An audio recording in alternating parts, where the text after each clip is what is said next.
Hello everyone. Today we are taking a deep dive into this BBC News story, Elon Musk and Tim Cook, among CEOs joining Trump on China trip. We are going to break down exactly what happened here and what the real risks are that every investor should know about. But before that, you are watching Decode Daily News, where we take the biggest business and finance stories and decode them so anyone can understand. If you are not subscribed yet, hit that button right now. So let us get into it. Trump's visit to China will be the first by a US president in nearly a decade and marks a key test of a fragile trade truce between the two countries. And here is what that really tells you. This is not a routine diplomatic visit. A decade is a long gap between two economies this connected. The fact that it took this long to get both leaders in the same room tells you how strained things actually are. And that is only half the story. Following a tit-for-tat trade war, which saw them roll out tariffs which at times topped 100%.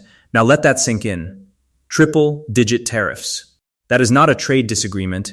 That is two economies actively trying to hurt each other. Those tariffs are paused right now, not gone. This summit is the thing standing between a fragile truce and that pressure switching back on. And this is where the real story is. In total, 17 U.S. executives will join Trump on the trip, a White House official with knowledge of the plans told the BBC.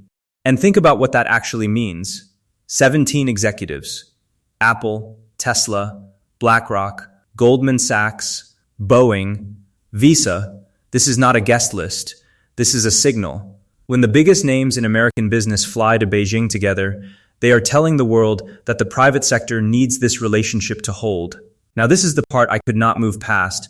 Absent from the list was Nvidia boss Jensen Huang, whose company is central to the US-China rivalry over computer chips and artificial intelligence AI. Pause right there. Nvidia was not officially invited. And then its CEO quietly appeared on the plane mid-route. That tells you exactly where the real negotiations are headed. Chips and AI are the conversation that matters most in that room. And he did not stop there. But in a surprise development, Huang was seen boarding the Beijing-bound Air Force One when it refueled in Anchorage, Alaska. And that part is worth sitting with.